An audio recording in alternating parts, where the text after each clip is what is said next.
Se por um lado a gente vem trazer novidades, por outro lado a gente quer trabalhar e vai trabalhar, vocês vão perceber coisas que vocês já sabem.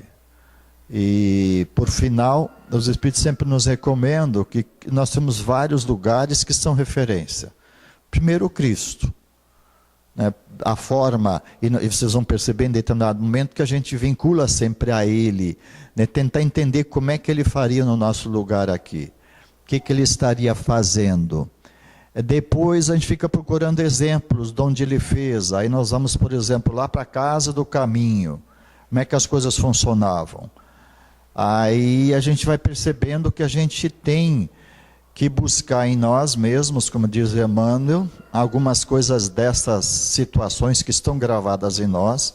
Onde isso está escrito? Está escrito lá no prefácio do Há 2000 anos, em outros livros Emmanuel no prefácio coloca que todos nós temos convivências e vivências já de outras eras, e que aos poucos a gente pode ir trabalhando, pode ir fazendo com que elas cresçam em nós e fortaleçam a nossa própria relação e o trabalho. Nesse sentido, então, Emmanuel diz que a gente pode fazer isso de duas formas. Né? Primeiro, por exemplo, buscar uma espécie de interiorização, voltar para esse tempo que a gente quer conviver e procurar nele se situar. Então, quero ver como é que as coisas funcionavam na Casa do Caminho. Quero ver como é que Jesus fazia num sábado de manhã num determinado lugar.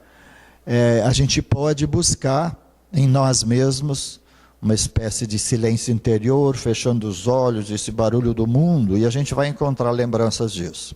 A outra coisa que a gente pode imaginar uma Casa do Caminho e tentar transportá-la para cá, colocá-la aqui, neste ambiente, nessa hora, para tentar se valer disso. Por que eu estou falando? Porque eu olho para vocês e percebo, obviamente, que vocês têm as suas experiências, vivências dessa encarnação. E, obviamente, tem muitas outras aí para trás que nós precisamos resgatar e nós precisamos nos fazer para quê? Para a gente estar mais perto do próprio Cristo. Porque a gente é muito engraçado, né? A gente vai estudando, a gente vai procurando evoluir e parece que a gente quer estar com Cristo, alguns possivelmente o consigam, mas a grande maioria, na verdade, sente uma ausência do próprio Cristo no dia a dia, na convivência, na forma de relação, no seu trabalho, na família. E como é que a gente faz isso? Os Espíritos nos dizem que, para muitos de nós, o Cristo ainda está lá no crucifixo, no sofrimento, na dor, naquela coisa meio que injuriada, que a gente ainda fica reclamando, lamentando. Para outros, o Cristo já passou para o texto, para a Bíblia, para o Evangelho, e bem escrito, página muito bela. E para outros já está mais perto, convivendo no dia a dia. E nós vivemos uma realidade muito bonita. Palavras de Bezerra de Menezes. Os tempos atuais guardam similitude com os tempos da presença do Cristo vivo entre vós. O que o Bezerra quer dizer com isso? Que nós precisamos nos dar conta hoje que nós vivemos um tempo belíssimo, onde nós estamos sendo convidados a conviver mais com o próprio Cristo, a mostrar mais um próprio Cristo, para que a humanidade sofra menos, para que ela consiga acelerar seu processo de transição, para que a gente consiga cumprir todas as nossas programações. Então vamos pensar um pouco, né? Nós temos uma série de problemáticas que estão aí, sociais, coletivas, nós temos as nossas problemáticas, e nós temos a solução que está em Cristo, de uma certa forma. E o que nós precisamos fazer, então, como a gente costuma dizer, é diminuir essa distância que a gente tem com Cristo e trazer Ele mais perto da gente. Como é que a gente faz isso? Nós vamos, na verdade, hoje de manhã não deve ser, mas à noite nós vamos trabalhar como é que o Cristo dialogava, como é que o Cristo fazia. Vou fazer propaganda de um livro, não costumo fazer, mas tem um livro chamado Jesus de Nazaré, que faz uns 2 anos, que está mais ou menos 2 anos, que está editado pela FEB, que é do Friedrich Kremer, que é um estudioso, militar e etc., é filho do Rui Kremer e coisa, e que é um livro muito interessante, porque ele relata com detalhes geográficos da hora do dia, do sol, se estava chovendo, não estava chovendo, da vivência pública do Cristo nos 3 anos. E ele fez isso a partir de uma série de pesquisas, e é um livro muito bonito para a gente conseguir, ao lê-lo, procurar sentir o que o Cristo sentia quando ele se encontrava em determinadas situações. E o que nos fará muito bem, porque esse Espírito, junto com outros Cristos, cuida do universo. Mas o único Cristo do amor, né, que vem nos ensinar uma base de relação sólida, que vem nos descobrir quem nós mesmos somos, é Ele. Então nós temos alguns desafios. Algumas coisas que eu vou falar aqui estão em algumas mensagens que vão ser publicadas na revista Reformador. Então nós optamos, porque nós temos sido avisados disso, as mensagens têm chegado. Agora, como fazer isso? Se nós distribuirmos isso, possivelmente alguns farão uma leitura, de repente até um escândalo e complica. Então, a opção da Federação Espírita Brasileira foi ir publicando parte das coisas que eu vou falar, das próprias mensagens, na própria revista Reformador, para que elas possam ir alcançando as pessoas e as pessoas possam tomar ciência. Há um ano atrás, mais ou menos, recebemos uma mensagem do padrinho Padre Cícero, dizendo, olha, tudo o que eu estou falando, os católicos sabem. Né? Uma série de coisas que nós, espíritas, estamos fazendo, os católicos também sabem. Só que eles têm mais dificuldade de mostrar o Cristo para a sociedade, para o mundo. Então nós estamos pedindo a vocês que são espíritas, que já têm uma relação mais próxima com o próprio Cristo, vamos dizer assim, vocês precisam tomar ciência que vocês têm uma responsabilidade de ser o Cristo na sociedade, de fazer com que os sinais do Cristo se façam no dia a dia, às 8 da manhã, 9 da manhã, meio-dia, meia-tarde, noite. E aí a gente fica pensando, alguém, né, que teve sempre essa preocupação, e assim são inúmeras outras citações que a gente tem, mensagem desses Espíritos de Luz. Agora nessa quinta-feira, Bittencourt Sampaio, para aqueles que acompanham sabem quem é esse Espírito, né? Um Espírito próximo do próprio Cristo, e Bittencourt dizendo assim, nós precisamos ter a capacidade de conseguir levar esse Cristo vivo, não o Cristo da cruz, não o Cristo do texto bíblico bonito, mas esse Cristo vivo, energia, solução, amor, para perto de todos nós. E como é que eu vou fazer isso com você se eu não sentir isso primeiro, se eu não conseguir trabalhar isso? Porque eu não posso dar uma coisa para vocês que eu não tenho. Então é uma preocupação grande da gente simplificar as coisas. E aí, em determinado momento, pode ser que eu vá trabalhar um texto, que, por exemplo, que é do Alexandre Garcia, né, que é aquele jornalista da Globo, que também tem uma preocupação, e aí o texto é dele, a crônica é dele, e da necessidade da simplicidade. Porque a gente vai ficando muito assim, né? A gente vai ficando meio sabido, aí as nossas cabeças começam a ficar complicadas, nós complicamos uma relação com o Cristo, que quanto mais eu complico, mais eu me afasto dele. Na verdade, o Cristo é simplicidade. O Cristo é humildade. O Cristo é umas coisas que a gente acha que não é, e aí acaba não vivendo e acaba não conseguindo se aproximar do próprio Cristo. Para muitos, isso é conversa fiada.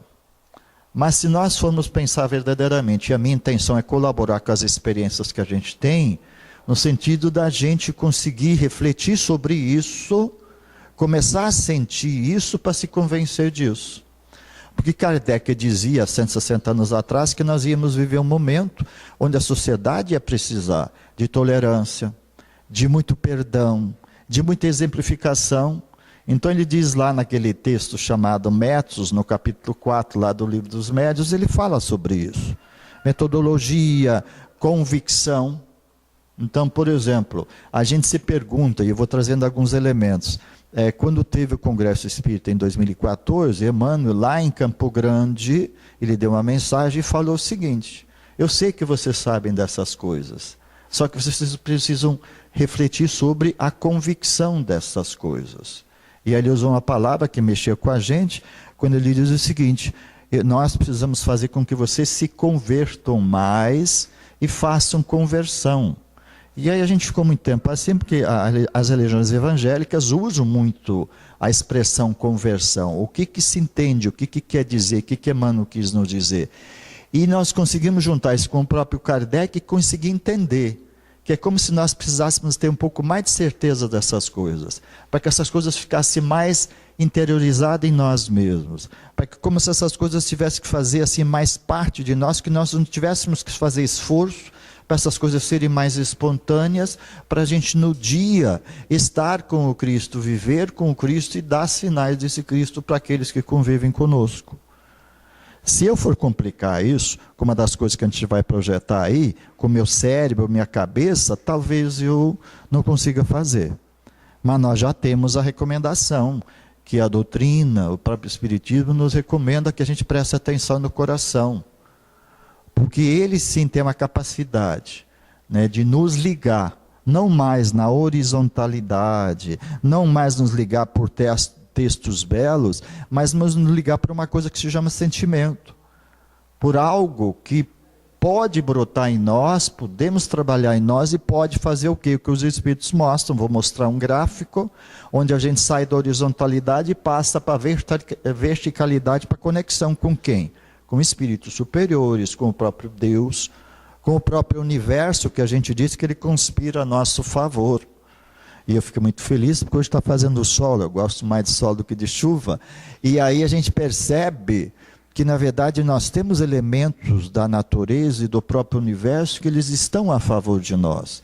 Eu me convenci quando eu li uma mensagem há muitos anos atrás, tenho citado ela, chama Determinismo Divino. É uma mensagem de Emmanuel de 1950, quando ele numa página toda ele procura convencer a gente que o único determinismo de Deus para conosco é o bem, o resto é nosso.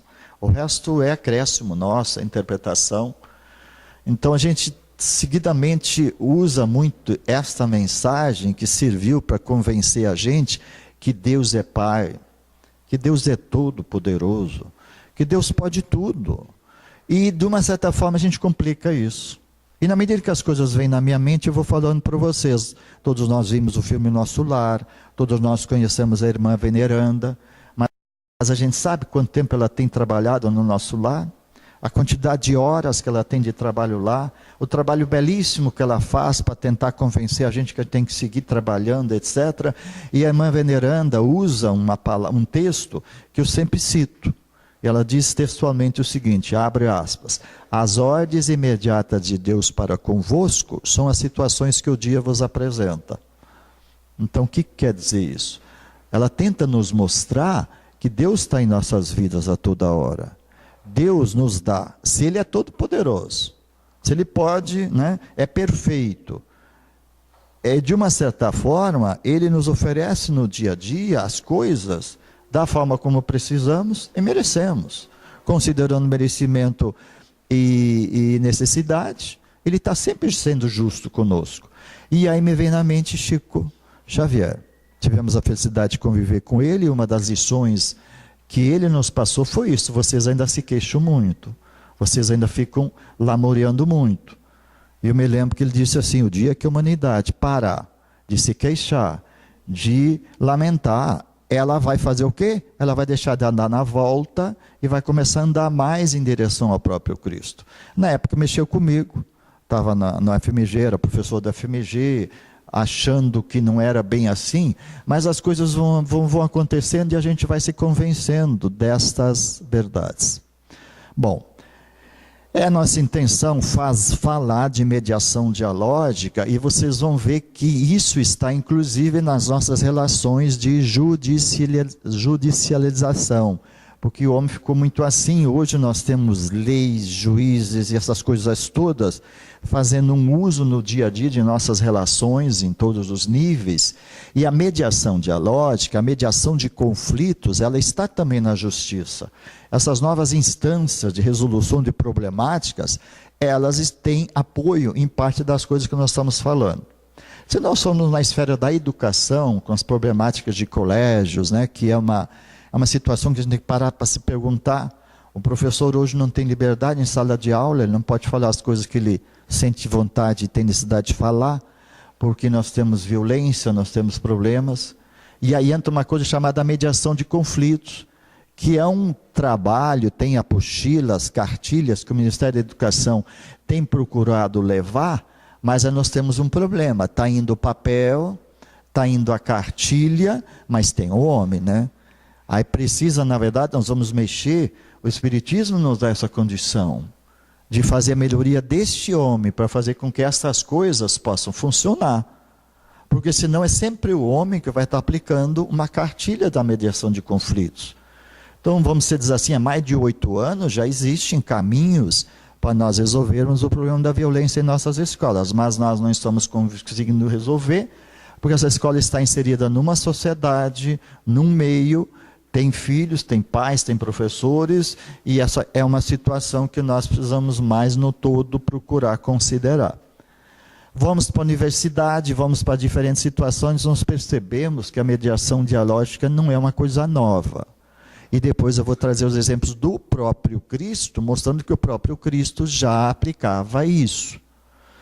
Então, dessa forma, a minha intenção é trazer algumas noções iniciais, algumas coisas, para conseguir vender meu peixe, como a gente diz, né? Fazer com que vocês se deem conta do que eu estou falando, por que eu estou falando, e aí depois, num segundo momento, e você já pode fazer isso agora, se alguém não entendeu uma coisa, porque eu não consigo ser claro o suficiente, pode levantar a mão, pode falar, que a qualquer tempo não tem problema nenhum. Depois, num segundo momento, a intenção é a gente conversar um pouco mais sobre isso. Então, nós optamos por fazer o seguinte, trazer um pouco desses desafios, dessas experiências, para vocês terem uma ideia do que isso é, do que isso significa. Muitos já podem ter isso, mas, obviamente, colaborar com as experiências da gente nesse sentido. Depois, ir conversando sobre isso e depois, vamos dizer assim, na continuidade, tornar isso mais didático, trazer as etapas, como é que eu posso fazer, essas coisas todas. Ok? Dessa forma, então, o título é isso, e nós vamos perceber também, está aí uma mesa redonda, ou um círculo aqui, que procura conversar sobre isso. Não sei se alguém viu um vídeo que a Natura divulgou, já faz, acho que não faz um ano ainda não, foi no final do ano passado, sobre as novas organizações em empresas, etc. Então, quem quiser, está lá no YouTube, é um vídeo onde a Natura faz propaganda dela, mas ela coloca a mudança das relações que nós temos entre nós hoje, né, que a gente percebe nas nossas próprias famílias, com a constituição de famílias novas, mas a gente percebe, acima de tudo, nas organizações de trabalho civis, onde as coisas não vêm mais de uma linha de cima para baixo, onde as coisas são construídas com uma participação maior. Não sei se vocês sabem, por exemplo, a Federação Espírita Brasileira sempre esteve muito próximo disso. E ela é um setor, ela é buscada em vários momentos para ajudar. Logo que o governo Lula assumiu, ele colocou Mangabeira Unger como ministro, secretário, não me lembro, de assuntos estratégicos, e o Mangabeira veio procurar ajuda com a gente. Se reuniu conosco na federação, e eu já conhecia o Mangabeira por várias outras situações, mas me aproximei mais dele com isso, e fui o interlocutor do processo, e aprendi muito. Então, de vez em quando, vou trazer ele, e aí vocês podem, por exemplo, buscar na internet, no YouTube, essas coisas pelo Mangabeira Unger. E vocês vão perceber que ele diz o seguinte: nenhuma sociedade, governo, etc., vai sobreviver se não aprender a ser colaborativo, se não aprender a se ajudar. E ele dá exemplos, e nós temos experiências pessoais. Essas empresas que sobreviveram nos últimos 50 anos, são empresas que trabalham assim. Estou falando da Sony, da Ericsson, dessas empresas que são empresas onde consegue fazer uma mediação no próprio trabalho, no diálogo, na organização, onde o indivíduo que chega primeiro estaciona no lugar mais afastado, para que o indivíduo que chega às vezes atrasado, ele tenha um lugar mais próximo, para que toda a empresa possa ganhar. E aí tem uma série de outros exemplos que a gente vai trazendo, e que a gente possa refletir.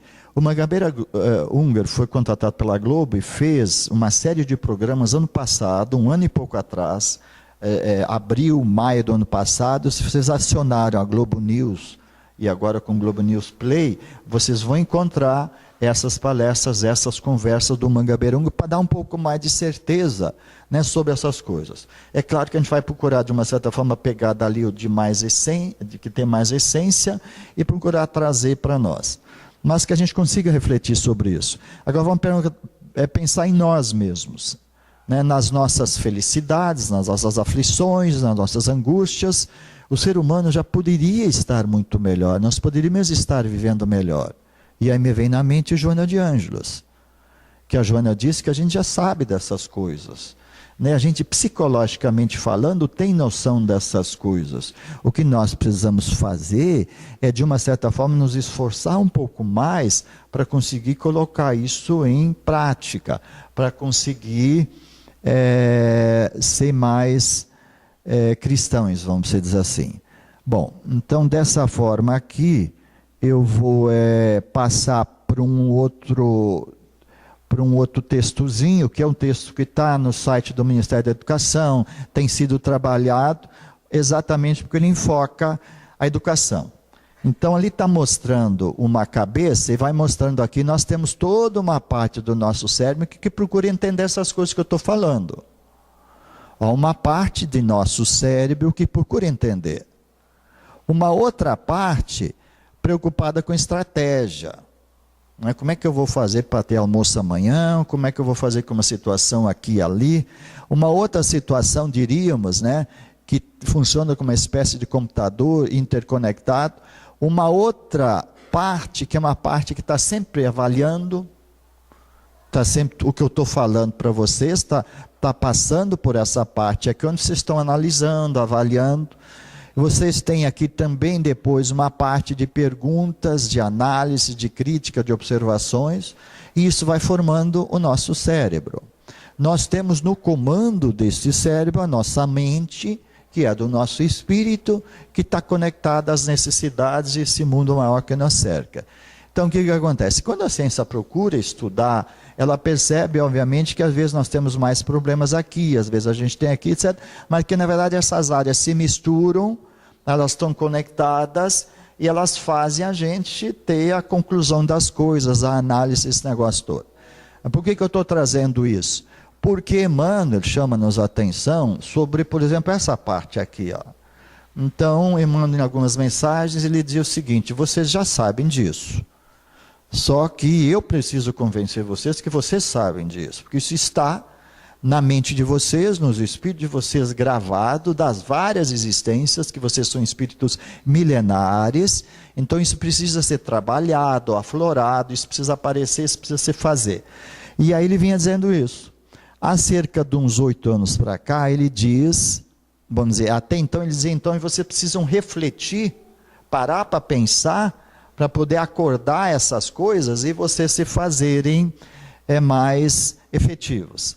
Aí, há uns 6, 8 anos para cá, ele tem dito, agora digo-vos mais. Digo-vos mais, que agora já não basta a reflexão, vocês precisam observar.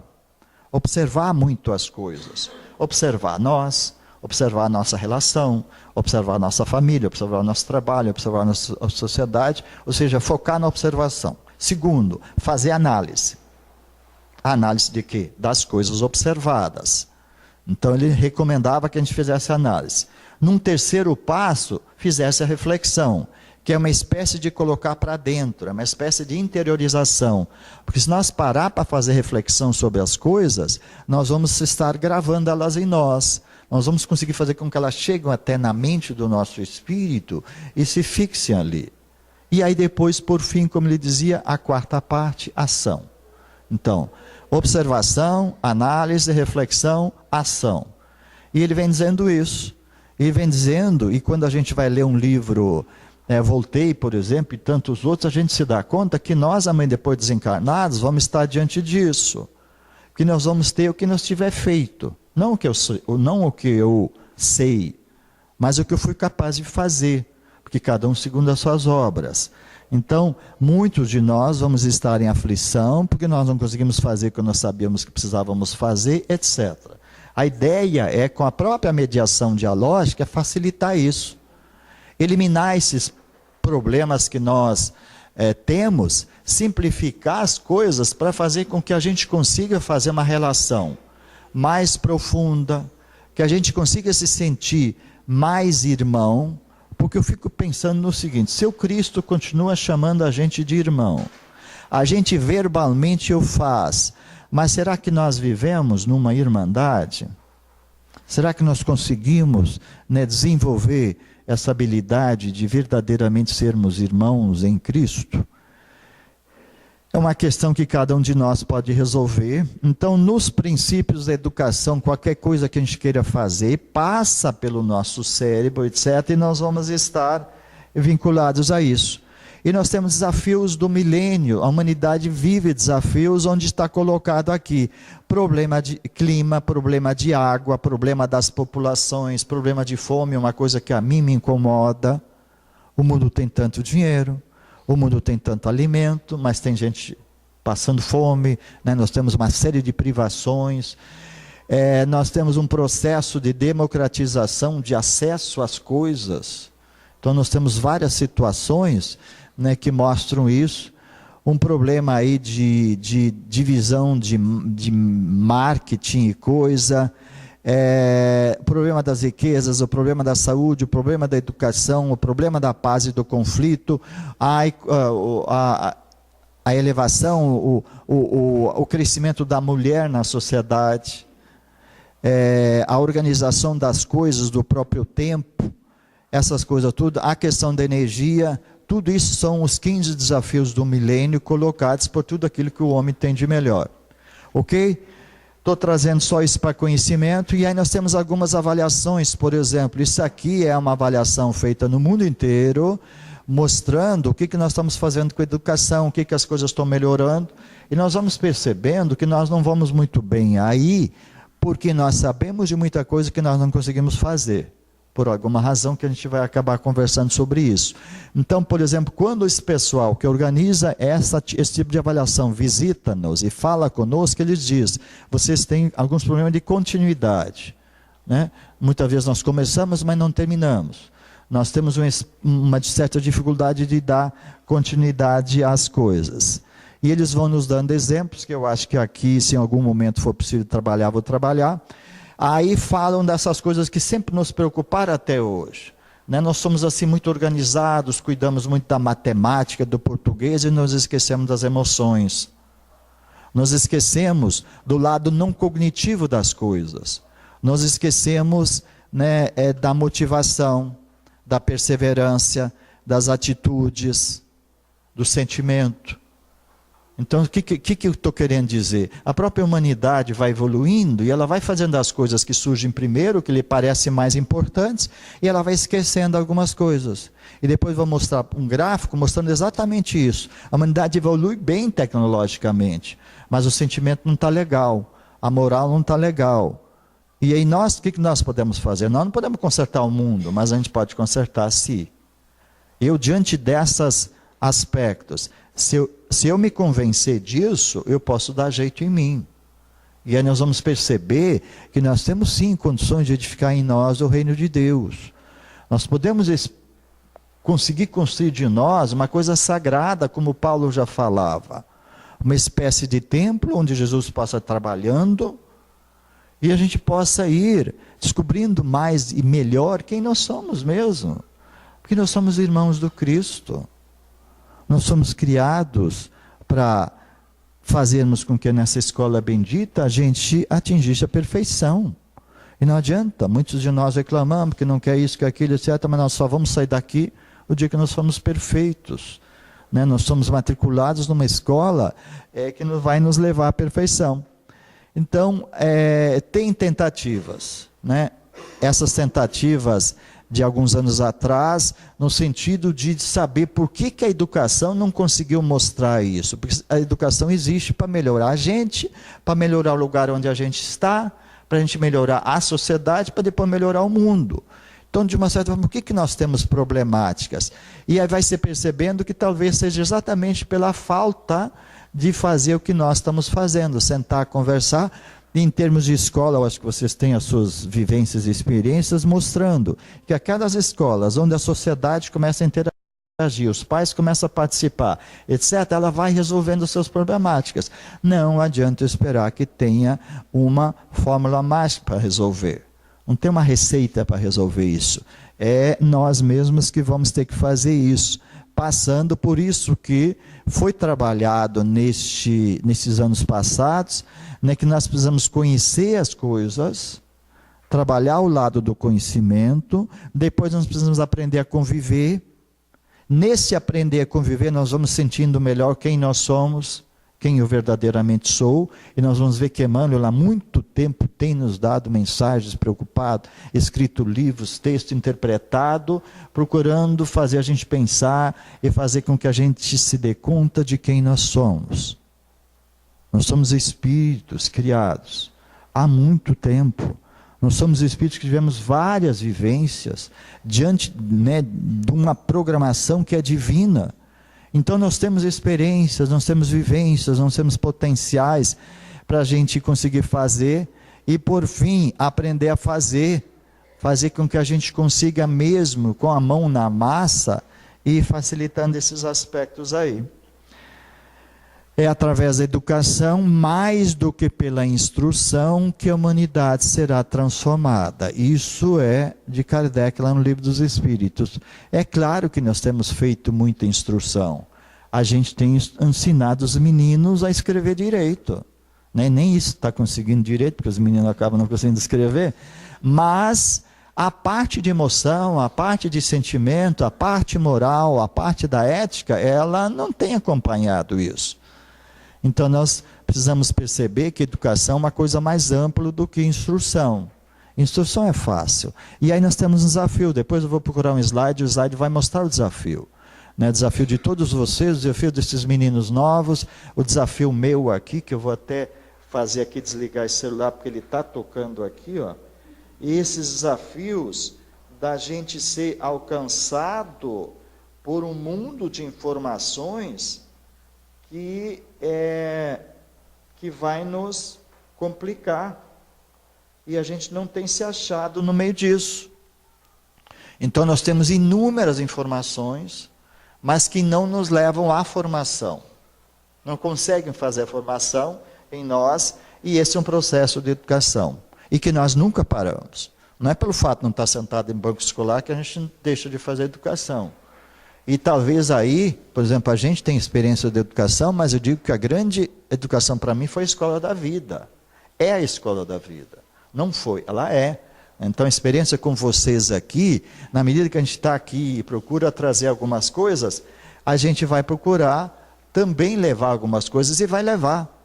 Desafios. O sistema de ensino... O sistema de ensino que persiste nos dias atuais foi desenvolvido e estruturado baseado no iluminismo e na Revolução Industrial. Muitas das coisas que a gente está vivendo hoje ainda começaram lá para trás, nessa história. Nossas crianças e jovens estão vivendo no mais intenso e estimulante período da história da humanidade. Então tudo tem seu lado bom. Essa conectividade que nós vivemos, o WhatsApp, essas coisas todas, eles nos trazem um princípio de relação que a gente pode colaborar para melhorar. Como atender às diversas necessidades educacionais e intelectuais dos jovens e adultos em uma sociedade de conhecimento? Uma sociedade que está aí gerando produto a toda hora tem informação, e aí eu fico pensando, como é que a minha cabeça vai guardar tudo isso? Como é que a minha cabeça vai ser seletiva, vai priorizar, vai conseguir dizer isso é mais importante que aquilo? Nós vamos perceber que cada um de nós pode fazer isso. Uma sociedade do conhecimento que trouxe aqui o Uber. Olha rapidamente o que o Uber muda. O que as coisas mudam. E nós estamos aí com uma geração de coisas. E aí entra, obviamente, o carro, o próprio celular. São coisas que estão mexendo conosco. Quando nós parar e projetar isso para os próximos 3 anos, nós vamos perceber que nós vamos ter mudanças intensas.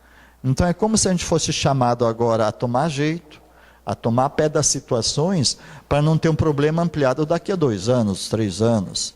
Então nós precisamos necessariamente ter uma melhor noção de quem nós somos, como dizem os Espíritos, é uma questão de nós nos achar no tempo e no espaço, e reconhecer quem eu sou, para a gente entrar nesse trem da própria história, e poder se valer beneficamente disso. E nós temos a graça de ter a doutrina espírita hoje nos ajudando. Mais do que qualquer outra teoria, filosofia ou ciência, é ela que tem a capacidade de, como grande guarda-chuva, dar as respostas para nós. Dentro dela, como Kardec diz, né? Não é eu falando, mas é vocês, de uma certa forma, olhando, lendo, estudando, refletindo sobre alguma coisa que chamou atenção, sobre alguma coisa que vocês acham que é interessante, vocês vão fazer essa compreensão. E essa compreensão vai fazer vocês ficar melhores, e nós vamos ter um mundo melhor graças a isso. Precisamos, então, meio que assumir essa responsabilidade. Então, se nós for pensar um mundo que está extremamente conectado, e aí nós voltamos para André Luiz lá para trás, dizendo nos seus livros, não adianta não querer que seja assim, porque é assim. Nós vivemos mergulhados num mundo de vibrações elétricas, magnéticas, que nos alcançam, nos envolvem, e aí a gente precisa estar ciente para estar fazendo o papel da gente, que é de um irmão em Cristo, que sabe que pode fazer e está fazendo. Um mundo aqui, como tem aquelas conexões assim, né, essas coisas estão sendo geradas, e que é a nossa realidade, é a realidade desses mais novos que convivam conosco. Tecnologia da informação, eu já falei, é uma situação que chama a atenção. Se vocês quiserem confirmar o que eu vou falar, está também na Globo News. Ela, no dia do aniversário da mulher esse ano, dia 8 de março, ela fez em homenagem a essa mulher, ela fez uma série de enquetes pelo mundo, perguntando para as pessoas que entendem e têm condições de fazer a projeção, sobre como seria o mundo daqui a 3 anos. E essas pessoas que falaram algumas coisas me chamam a atenção, fui atrás, me convenci, disseram que nós vamos estar 20 vezes mais conectados daqui a 20 anos, daqui a 3 anos. E aí eu achei, né? Daqui a 3 anos logo é perto. 20 vezes, e eu fiquei pensando, se eu já tenho problema com o meu celular aqui agora, imagina daqui. E aí eles ficam projetando coisas, vamos pensar no que eu vou falar. Depois, se eu tiver tempo, vou falar sobre isso, porque nós temos uma coisa chamada pensamento, que é uma coisa livre. Cada um de nós pensa o que quiser, etc. É uma das coisas livres, dada para a liberdade, para exatamente a gente fazer um bom uso. Mas será que a gente sabe usar?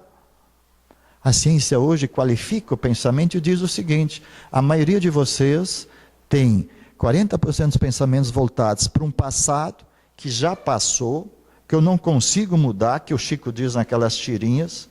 Eu não posso mudar o passado. O que eu posso fazer, a partir de agora, é mudar o meu futuro, escrevendo uma nova existência, etc. Então, os nossos pensamentos, 40% focados no passado, 30% focado no futuro, no que vai acontecer, no que na segunda, na terça, no ano que vem, essas preocupações que nos envolvem, e aí nós ficamos com 30% só de pensamentos voltados para um presente, que seria a nossa encarnação, que somos nós agora, que sou eu aqui agora nessa hora, que são vocês aqui. Bom, aí a gente fica mais ou menos feliz, 30%, só que aí vem o tiro da misericórdia. A ciência prova que desses 30%, só 8% são pensamentos altruístas, que se preocupa com os outros, né? Que tem, ou seja, está em pensamento processando aquilo que eu estou falando, aquilo que nós falamos. Isso é uma conclusão de alguns anos atrás e que não tem mudado. E esses pensamentos vão construindo uma espécie de rede, teia entre nós, e que a gente precisa cuidar. Porque senão, está lá na Globo News mostrando que daqui a 3 anos, nós vamos estar no trabalho e a gente vai estar cansado e vai estar pensando em chegar em casa, tomar um banho. A gente vai pensar no chuveiro, o chuveiro vai receber nossa emissão, se não tiver cuidado, eu ligo o chuveiro, porque ele vai estar conectado pelo pensamento, o celular não vai ser mais touch, não é mais mexer, eu vou estar acionando ele pelo pensamento, o carro, eu vou pensar, ele vai dirigir, e o que vai acontecer? Eu tenho que dominar meu pensamento, senão vou fazer besteira, né? Como a gente diz, vou ligar a geladeira na hora errada, o chuveiro na hora errada. Esse desafio está proposto, esse desafio está lá, né? É uma questão de tempo, né? Dizem os estudiosos que mais rapidamente do que nós imaginamos, eles vão nos alcançar, essas situações vão nos alcançar. Aí hoje eu estava o Raimundo estava andando com o carro, com aquele barulhinho, eu estava me lembrando, né, de algumas coisas que os cientistas projetam, que o nosso carro vai ser comandado por nós, e se eu não estiver bem, ele vai parar. Aí eu vou estar querendo descobrir onde é que está o problema na verdade está em mim, não está nem no carro, né?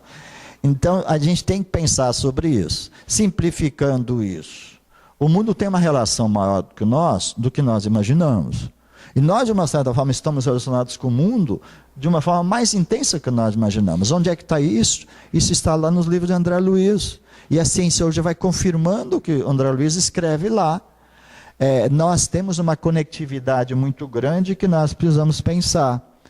As redes, nós já temos as nossas redes no WhatsApp, essas coisas, onde isso vai crescer. Tem as redes familiares, e essas redes elas são extremamente benéficas quando elas fazem coisas boas. Mas olha o desafio do WhatsApp agora, né? Tem um brasileiro e tem um estrangeiro que criaram o WhatsApp, uma espécie de WhatsApp, faz parte do projeto WhatsApp, que não precisa se identificar, que você pode mandar sem identificar o emissário. E aí já está sendo testado. Só que a preocupação é o seguinte: será que isso vai ser usado para o bem ou para o mal? Será que eu vou estar usando isso para construir, ajudar alguém ou detonar alguém? Então, o autor brasileiro, ele diz o seguinte: eu fiz isso com a intenção de favorecer o lado bom do homem. As pessoas têm muita vontade de fazer coisas boas e muitas vezes elas não querem dizer, elas não querem falar que foram elas. Então esse brasileiro bem intencionado, a intenção maior dele foi esta, de permitir que o indivíduo conseguisse ir trabalhando as coisas boas, lançasse mão dos elogios, etc., sem se identificar, sem necessariamente se identificar para que a mão esquerda não soubesse que a mão direita fez, essas coisas todas. Só que vem o questionamento: será que isso vai acontecer? Será que a nossa sociedade vai saber usar isso? Infelizmente, pelo nós estamos vendo não. Porque nós ainda temos uma falta de consciência dessas coisas e a gente fica mais, às vezes, se atrapalhando sem querer do que se ajudando. Bom, aí de uma certa forma, a ideia é fazer com que a gente possa vencer esses desafios. E aí então, por exemplo, como está colocado aqui, a educação tem desafios que nós só vamos resolver pelo diálogo. As nossas escolas não vão ser melhores se nós não entrar dentro delas, não assumir a parte que nos compete, não sentar junto na mesa, dialogar para encontrar a solução. As nossas famílias não vão ser melhores se nós não conseguirmos fazer aquilo que um dia nós já fazíamos. Nós reuníamos no almoço, no jantar, conversávamos e íamos resolvendo problemas sem se dar conta, nós íamos resolvendo problemáticas. São as experiências de aprendizagem mediadas pelo diálogo que possibilitam aos alunos a preparação para o entendimento, captação do mundo, para que eles compreendam a realidade que os cerca e possam intervir nela, superando a situação de meros espectadores. Pela mediação dialógica que acontece nas interações em sala de aula, o sujeito da aprendizagem produz estratégias intelectuais que vão lhe permitir produzir ou apropriar-se de conhecimentos, porque senão não adianta nada eu trazer um monte de conhecimento, se eu não criar condições em vocês, de vocês pegar, fixar isso. E eu preciso falar sobre a diferença do entender e compreender. Kardec já usa no Evangelho compreender. Ele diz, olha, ele diz na verdade o seguinte: trago-vos as primeiras notícias de um conhecimento, que se vocês colocarem em prática, novas janelas, novas portas vão se abrir e vocês vão conseguir compreender melhor.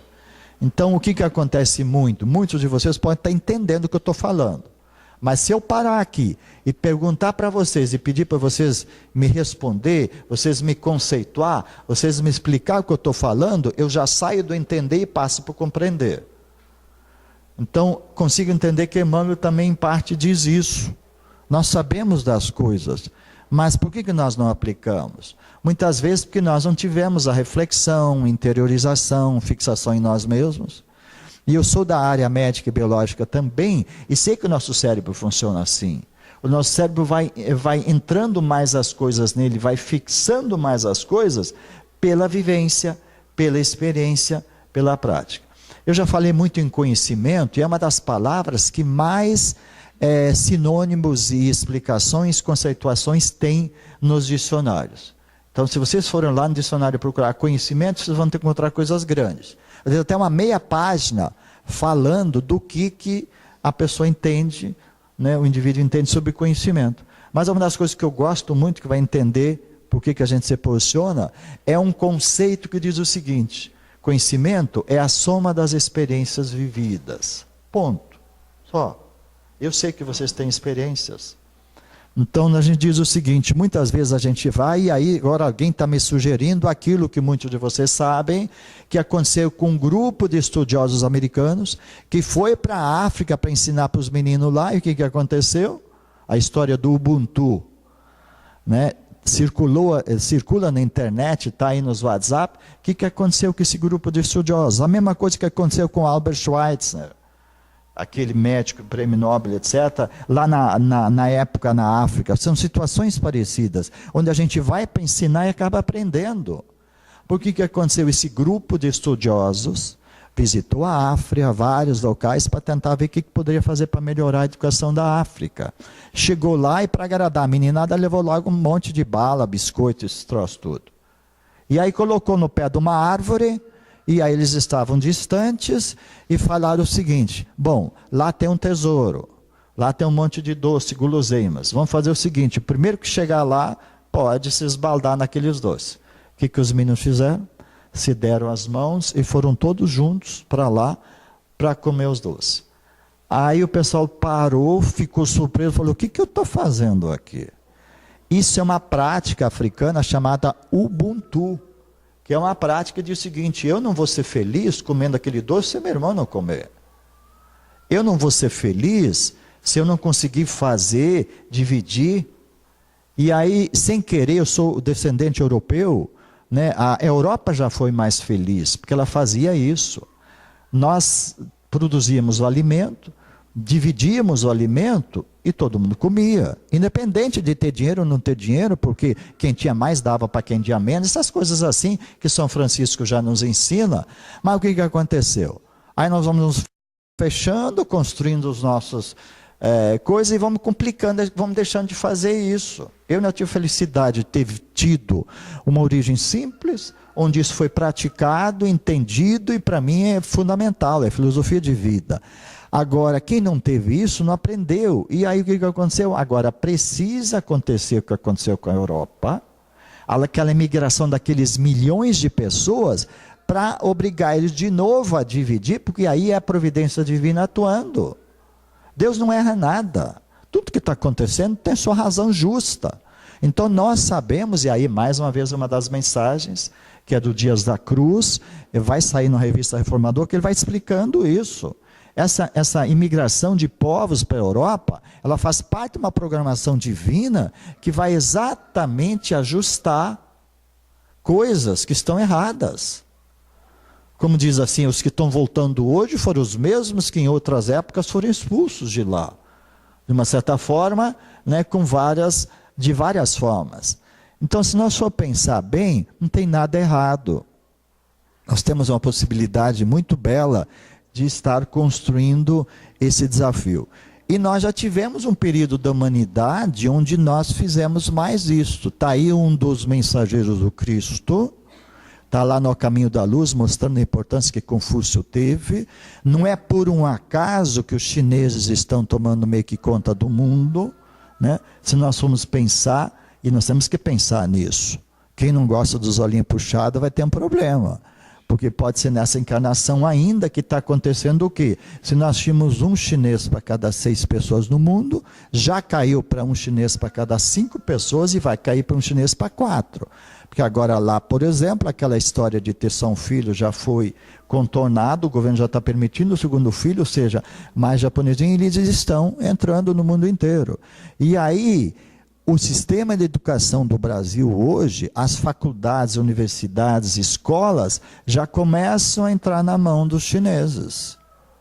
Assim como eles estão no Canadá, assim como eles estão nos Estados Unidos, estão nesses países. Não estou dizendo nada de ruim nisso, mas nós temos coisas que nós podemos aprender. Mas o povo brasileiro também tem uma coisa que eles vão precisar muito. Eles estão chegando muito no Brasil, por quê? Porque nós somos um povo diferente. Nós somos um povo que tem isso em si, muitas vezes não sabe, não pratica, mas é um povo que de uma certa forma vai poder fazer uma diferença grande. Aquilo que escuto eu esqueço, aquilo que eu vejo eu me lembro, aquilo que eu faço eu aprendo. Então, claro que nesse momento inicial a gente está aqui conversando, e só eu conversando, né? Mas a ideia é depois a gente abrir mais isso para que vocês possam participar, para que não deixe o Confúcio triste. Porque senão ele já dizia, vamos botar a mão na massa, vamos fazer alguma coisa para a gente conseguir entender melhor isso. A ideia é trazer alguns elementos que dão a vocês a certeza que está na cabeça de muita gente, está tentando ser colocado em prática, mas é o Espiritismo que nos oferece uma oportunidade de aproximar isso mais às pessoas, de fazer mais, ser mais compreendido, e é esse o nosso objetivo. Então, de uma certa forma, eu vou voltar àquele material que a gente tinha, e para ir fazendo uma relação disso. O que eu fiz agora foram dados do próprio Ministério da Educação, são situações que tem aí que mostram que as coisas são assim, e tentar fazer uma relação, aproximando isso mais da gente mesmo. Primeiro, será que esse homem se esqueceu de nós? É uma coisa que eu me pergunto. Por que dessa distância? Por que dessas religiões todas que falam Senhor, Senhor, e onde é que a gente vê o Senhor? É que a gente vê o Senhor nos homens, é que a gente consegue sentir Ele. Isso não é pretensão. Os Espíritos dizem o seguinte, Ele é o modelo, é Ele que tem que ser perseguido, Ele que tem que ser imitado. Então, muitos dizem assim, mas é muito pretensão sua, o Cristo está lá nas esferas, cuidando de uma série de outras coisas, inclusive desse planeta, e vocês estão querendo se vincular a Ele? E a gente diz o seguinte, mas se Ele é o modelo, porque vamos pensar um pouquinho, se Ele se fez homem entre nós, gente, o Cristo é um Espírito, que segundo alguns, Raul Teixeira, Camilo e companhia, dizem que ele passou uns 400, 500 anos. Outros dizem que foram 1000 anos se preparando em Espírito, adensando o seu Espírito, para poder se fazer homem entre nós. E está no dia a dia, convivendo conosco, dizendo, tem que ser assim, tem que ser assado. Toda vez que alguém se aproximava do Cristo, para ter dele, né, um significado, uma explicação, ele dizia, anda comigo. Caminha comigo, vamos passar o dia comigo, etc. E tem a história daquele moço que se aproximou, que era um moço rico, e Cristo, eu quero aprender aquela coisa toda, Cristo falou, anda comigo. Aí o que aconteceu? Chegou 5, 6 horas da tarde, o moço falou, Cristo, o senhor não vai falar o que eu preciso fazer, etc. Ele falou, você não aprendeu, você andou o dia inteiro comigo, e é mais ou menos assim com a gente. A gente tem andado e parece que a gente não se dá conta, não valoriza, não tem noção da importância de determinadas coisas. Esse Cristo, gente, quando eu penso que alguém em espírito toma a atitude de passar se preparando, de adensando o seu espírito para poder se fazer homem entre nós, poder nascer na manjedoura, poder andar com ruas, poder nos mostrar que nós não precisamos de um monte de coisa que a gente acha que precisa, poder ser simples, poder nos mostrar que a coisa é relacional, é aplicada, é vivenciada, a coisa não é escrita. Então, se não for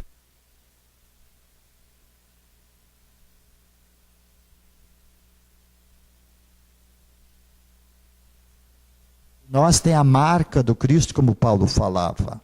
Cada um de nós tem a oportunidade, tem em si um coração que pode ser um templo, onde o Cristo pode se fazer. É uma questão da gente conseguir.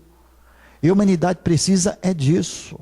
Independente de ser empresa, independente de ser universidade, ela precisa voltar a sentir o Cristo.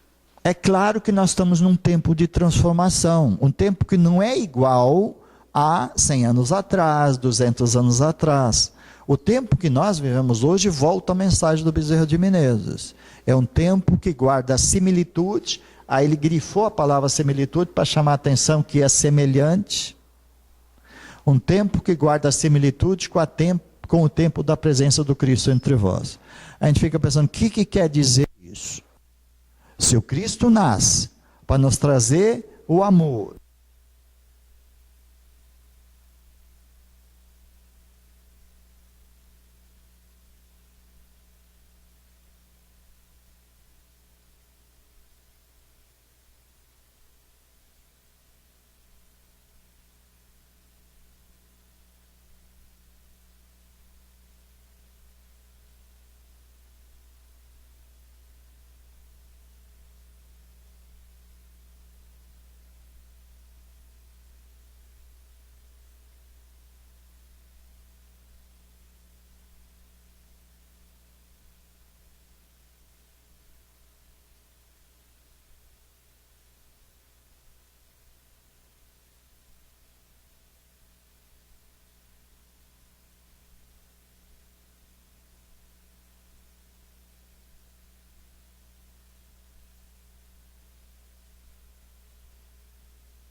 Nós que temos que fazer isso. Por quê? Porque Ele quer que nós sejamos deuses. Nós somos criados para isso. Então é um desafio. Nós influenciarmos melhor o mundo, porque somos pelo mundo influenciados. Não adianta eu me isolar, e a ciência já fez trabalhos, né? Não sei se alguém conhece o Sérgio Felipe, lá de São Paulo. O Sérgio Felipe já colocou as pessoas dentro de uma câmara, toda alimentada, isolada magneticamente de tudo, né? Para tentar ver se esse indivíduo pode ou não pode ser melhor, e aí no estudo da mediunidade dele, ele vai trazendo alguns dados aí, mas o que eu estou querendo dizer com isso? Que nós estamos numa conexão permanente com o mundo. E podemos ajudar esse mundo. Ele precisa de nós, e aí voltamos ao Padre Cícero. O mundo precisa de sinais do próprio Cristo, que é o modelo mais perfeito que Deus já encontrou para nos dar e deixar aqui. Então, vivemos também um tempo onde as nossas inteligências estão aí. E a gente precisa prestar atenção. Porque no amanhecer de uma nova era, e antes na transição planetária, dizia-se, espíritos novos estão vindo. Espíritos melhores estão vindo. Desde quando?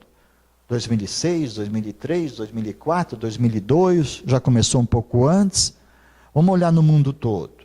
O mundo é muito bonito, né, nesse aspecto. Nós temos na Inglaterra, nós temos na Escócia, nós temos em vários lugares, renascendo espíritos no seio mais simples, às vezes filho de um motorista, filho de uma empregada doméstica. Nasce um menino com um QI, que não é 120, que não é 100, que é 160. Nasce um indivíduo com uma capacidade de fazer uma mudança que precisa nós melhorar as condições para que ele possa fazer. Nós temos entre nós espíritos que são mais sensíveis, espíritos que mostram o quê? Né? E a gente convive com pessoas que entram em determinado ambiente, a temperatura deles, que é 37, corporal cai, 36, 34, e a gente precisa fazer alguma coisa, porque eles têm sensibilidade, eles percebem as energias do ambiente.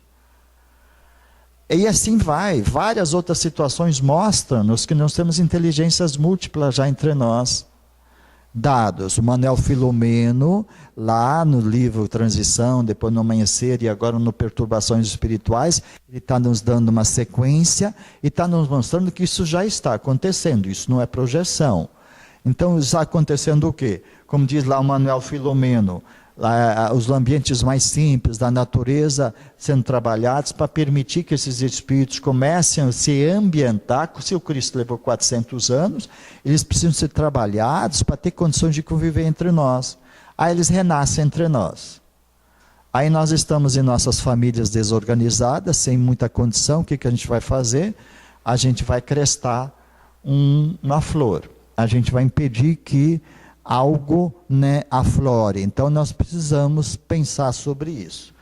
Nós temos inúmeros exemplos no mundo afora de indivíduos, né, não sei se vocês estão acompanhando, por exemplo, as universidades, elas estão atentas, porque, por exemplo, tem um menino de 5 anos, que já está no doutorado nos Estados Unidos, porque aos 2 ele falava todas as línguas, aos 3 ele fazia tudo que é conta, e agora ele diz assim, eu tenho uma missão, provar a existência de Deus. Aí pergunta para ele, o senhor vai revogar o que o Einstein falou? O senhor vai revogar as leis da física? Não, eu vou aproveitar essas leis, eu vou trabalhar todas elas, eu vou trazer. Gente, esses meninos vão estar, daqui a 20 anos, mudando uma realidade, significativamente. Então, muitos de nós ainda vamos estar acompanhando essas mudanças. Outros vão estar no plano espiritual também acompanhando, possivelmente, mas que a gente possa participar disso. Que o determinismo divino é a evolução acontecer. Ela vai acontecer conosco ou sem nós. Então a gente precisa se convencer disso. Essas inteligências múltiplas, elas não se fazem como se fazia antigamente.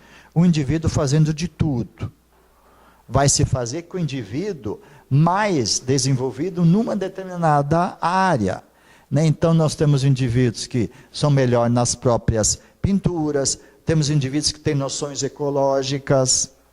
Isso também a humanidade não desconhece, mas a gente precisa se convencer disso. Eu me lembro que a minha filha tentava ajudar o mundo, aquela coisa toda, você é médico, eu vou ajudar as pessoas a não adoecer. Digo, será? Será que você vai conseguir como médica? Nada contra os médicos, não sei se tem médico aqui, mas digo, será que você vai conseguir? E eu senti no coração de pai que ela ia se...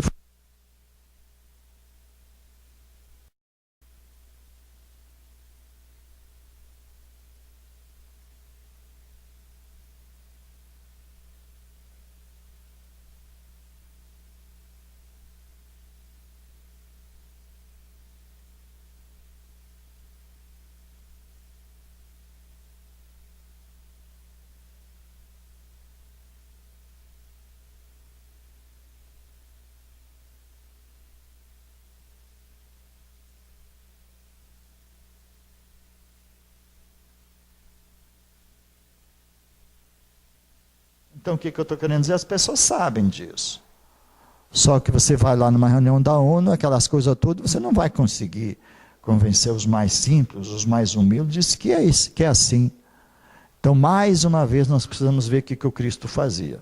O Cristo não se reunia no templo para discutir, né, rezar a missa.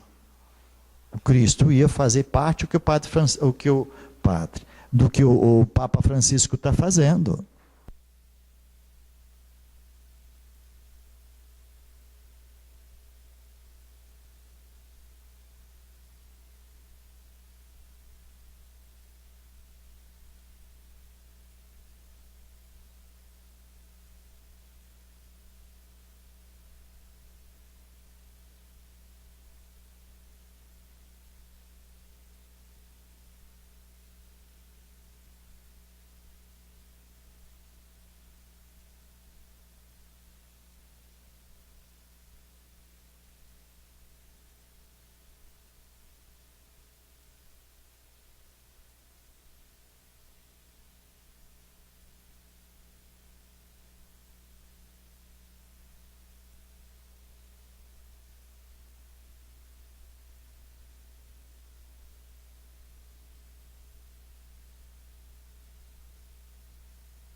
São.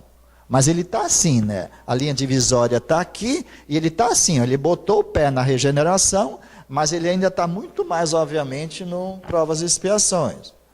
Então é nós que vamos decidir se a gente vai fazer isso para verdadeiramente entrar nessa fase de regeneração e sair, ou se nós vamos continuar assim, ó, né? Andando num ritmo da própria humanidade, entrando nessa regeneração, vamos dizer assim, de uma forma que possivelmente não é a forma que a espiritualidade recomende. Por que eles dizem? O que o Chico já dizia? Vocês precisam acelerar a caminhada de vocês. Vocês precisam parar de reclamar e se queixar para andar em círculo, que vocês estão andando em círculo, para vocês andar, que esse círculo ganhe virtuosidade, que vocês possam fazer essa elevação, para de uma certa forma melhorar as coisas. Então vamos pensar sobre isso. Um planeta de regeneração é um planeta onde o mal não vai deixar de existir, mas ele vai diminuir porque ele é a ausência do bem. E se o bem vai aumentar, vai prevalecer, vai se fazer mais, é claro que a tendência do mal é diminuir. É um mundo onde nós vamos descobrir que nós somos mais irmãos do que parece. Que as nossas diferenças, na verdade, não existem. É uma questão de saber onde eu coloco o parâmetro para avaliar isso. Se eu for avaliar o quanto nós sabemos um mais do que o outro, etc., quando eu comparo isso com o que o Cristo sabe, somem as diferenças. E é Emmanuel que diz isso. Vocês ficam muito presos a diferenças entre vocês, que na verdade não existe. Se vocês conseguirem pensar em Cristo, colocar o parâmetro no Cristo, né, essa diferença some. E aí nós vamos nos sentir animados mais a de repente fazer algumas coisas. Porque às vezes a gente fica com o pé atrás, que está achando que o outro sabe mais do que eu sei, essas coisas todas. Refletindo sobre isso, alguns dizem assim, mas é pretensão. Também poder, de uma certa forma, se comparar, ou querer se comparar ao Cristo. A pessoa diz, então vamos descer um pouquinho, vamos pegar o Chico, né? Vamos pegar outros, né? Vamos pegar esse exemplo de espírito, que a humanidade não teve condições de aferir, que quando ela descobrir quem foi Chico Xavier, quando as pessoas conseguirem entender, por exemplo, a maioria das pessoas não para pensar no sofrimento que o Cristo teve como homem. Não pensou na glaucoma, não pensou no problema cardíaco dele, não pensou nas espetadas lá da tia, essas coisas, todo o sofrer que ele tinha, os seus dilemas com os espíritos que tentavam desvirtuar ele. E essa semana a Bezerra não chamou atenção, observa o Chico. O Chico andava com o Evangelho, ele sabia que ele precisava do Evangelho. E o livro que ele tinha debaixo do braço, o livro que ele tinha para socorrer, porque a hora as coisas apertavam, ele ia lá para procurar uma recomendação, era o Evangelho. Eu sei que vocês estão fazendo estudo miudinho do Evangelho, muitos. É um programa que vai crescer, porque os Espíritos dizem, nós precisamos fazer isso, em vez de complicar, nós precisamos extrair o espírito da letra e conseguir entender um pouco melhor isso. Algum questionamento sobre esse gráfico? Para nos ajudar a convencer que eu preciso melhorar a afetividade, eu preciso, por exemplo, mais do que cuidar do Congresso Nacional, eu preciso cuidar de mim, para a gente poder ser um exemplo de moral para uma sociedade que precisa da moral. De uma certa forma, né, o que a gente costuma falar?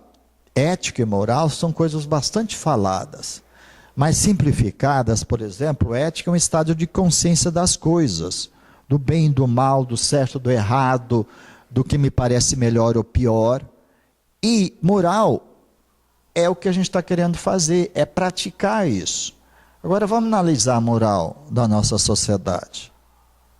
E a gente convive com exemplos onde, por exemplo, os meninos na escola, na verdade eles estão por uma questão moral, muito mais preocupados em um passar a perna no outro, do que verdadeiramente fazer o contrário. Nós precisamos reverter isso. Tem exceções maravilhosas, mas em regra geral, nós vivemos uma sociedade trabalhada na competitividade, que vai se esquecendo dos poderes da colaboração, dessas coisas todas. Então, em termos de evolução, nós somos chamados a pensar sobre isso. E meu tempo já está terminando aqui, e aí depois nós vamos começar então a falar por que eu preciso prestar atenção, por que eu preciso conversar sobre isso. O que é educar o espírito? É importante educar o espírito? Por que educar o espírito? Estou falando do espírito Hélio, estou falando do espírito João, Albucacis, etc. E aí não sei se já acontece com vocês, comigo felizmente acontece uma coisa muito bonita, que quando ela começa a acontecer, começa a me dar conta do que está acontecendo. Primeiro, em determinados momentos eu procuro ser educado, procuro ser polido, mas de vez em quando dou uma potinada em alguém. Aí eu percebo aquilo que Paulo falava. Por que eu ainda dou a botinada, que eu sei que eu não devo fazer, e não consigo fazer aquilo tanto que eu sei que eu preciso fazer? Aí eu fico me dando conta que quem está fazendo isso, na verdade, não é o Hélio, é o João. É a Maria que eu fui lá para trás, é o Pedro, sei lá o que, quem eu fui. Ou seja, nós vivemos um tempo agora, e voltando ao que eu já falei, um tempo onde nós vamos estar misturando as nossas várias existências e nos mostrando mais verdadeiramente quem eu sou. E se nós somos espíritos milenares, nós somos espíritos de vários eus, com várias capas, com várias coisas que na medida que eu conseguir desfazer elas, eu vou me conhecer melhor, eu vou saber melhor quem eu sou. Então percebo claramente, de vez em quando tem que me cuidar, porque também vem umas coisas boas lá para trás. Eu fico procurando amarrar isso em alguma coisa que está escrito, etc. E às vezes eu tenho que ter cuidado, não posso dar vazão a isso, porque eu sei que são coisas já vivenciadas. Uma das coisas é isso, né? Por exemplo, nunca quis ser político, nunca quis estar lá na linha de frente, porque eu sabia que possivelmente lá eu ia fazer menos do que eu faço na retaguarda. E aí a gente vai percebendo que toda a história do Império Romano, dessas coisas todas, né? Você tem sempre as pessoas que são representativas. Mas na verdade quem faz a maioria do trabalho não são elas. São exatamente as pessoas do apoio, do segundo escalão, do terceiro escalão, essas coisas todas. Trazido isso para o cunho da nossa sociedade, na verdade nós não precisamos do governo, nós conseguimos conosco mesmo, essas coisas todas, fazer mudanças que nós podemos efetivar. Que começam por nós, são verdadeiras, sólidas, e vão fazer diferença se elas vierem de nós, não é de fora para dentro, de dentro para fora. Bom, aí agora eu vou fazer essa conversa, mas obedecendo aos nossos horários, exatamente entro numa fase de trazer parte das coisas que eu falei, fazer uma conexão com o Espiritismo, trazer coisas que eu sei que vocês sabem, fazer assim, procurar aproximar isso da própria mediação dialógica, dessas coisas aí, para que vocês se sintam encorajados a lançar mão de algumas coisas aí.